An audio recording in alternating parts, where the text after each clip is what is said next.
SSC GD के लिए हमारा ये क्वेश्चन काफी ज्यादा इंपॉर्टेंट है। ये हमसे यहाँ पे पूछ रहा है कि प्रधानमंत्री गति शक्ति राष्ट्रीय मास्टर योजना को लागू करने के लिए कौन सा मंत्रालय जिम्मेदार है, यानी कि पीएम गति शक्ति नेशनल मास्टर प्लान इसको इंप्लीमेंट करने वाली कौन सी मिनिस्ट्री है।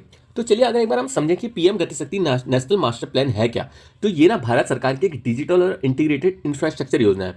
अगर हम इसका मुख्य उद्देश्य समझें तो ये देश में मल्टी मॉडल कनेक्टिविटी को बढ़ाना चाहती है, यानी कि अलग अलग टाइप के जो भी मतलब ट्रांसपोर्ट के मीडियम हो आपस में जुड़ सके किसी तरह से, जैसे कि सड़क, रेल, बंदरगाह, हवाई अड्डे और जलमार्ग, इन सभी को एक प्लेटफॉर्म पे लाके जोड़ना। इससे क्या होगा, जो परियोजना है यानी कि गवर्नमेंट के जो प्रोजेक्ट्स हैं उसमें जो देरी लगती है और जो पैसा लगता है लागत, वो चीज़ कम हो सके। और इससे लॉजिस्टिक्स की लागत यानी कि जो सामान को इधर उधर ले आने का जो खर्चा होता है, लॉजिस्टिक्स कहते हैं, वो भी कम लग सके।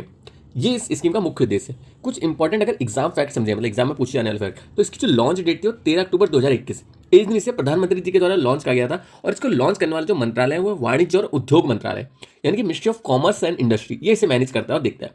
इसका जो नोडल विभाग है वो है department for promotion of industry and internal trade, DPIIT, उद्योग और आंतरिक व्यापार सर्वधन विभाग, इसका हिंदी में ये है।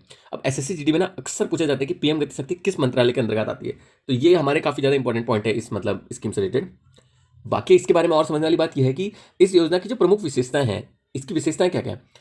जीआईएस आधारित डिजिटल प्लेटफॉर्म पहला, यानी कि जियोग्राफिक इंफॉर्मेशन सिस्टम, जैसे कि विभिन्न मंत्रालयों का डेटा एक ही पोर्टल पर अवेलेबल हो जाए, जिससे बेहतर मतलब योजना काफी बेहतर और उसमें निगरानी कंट्रोल रखा जा सके। 16 मंत्रालयों का समन्वय, यानी कि 16 मंत्रालय इसमें आपस में जुड़े हुए हैं, काफी ज्यादा होते हैं, जैसे कि सड़क, रेल, बंदरगाह, पेट्रोलियम, दूर संचार, इस तरह के।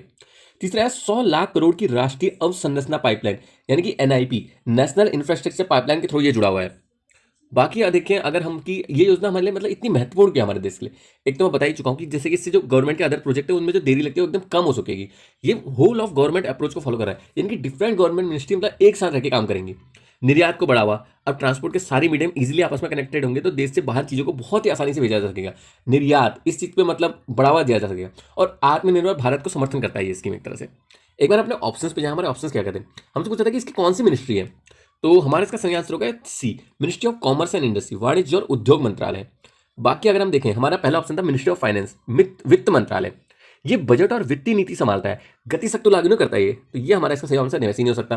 दूसरा हमारा सड़क परिवहन और राजमार्ग मंत्रालय है, ministry of road transport and highways, ये केवल सड़क परियोजना संभालता है, पूरी मल्टी मॉडल योजना को नहीं संभालता है। सी इसका हमारा सही आंसर है। चौथा हमारा अगर ऑप्शन देखें मिनिस्ट्री ऑफ रेलवेज, यानी कि रेल मंत्रालय, ये केवल रेल परियोजनाओं के लिए जिम्मेदार है, तो ये भी इसका सही आंसर नहीं है। गति शक्ति ना एक इंटीग्रेटेड मास्टर प्लान है, इसलिए इसे वाणिज्य एवं उद्योग मंत्रालय, DPIIT, ministry of commerce and industry, ये इसे मतलब लागू करा है इस मिनिस्ट्री ने।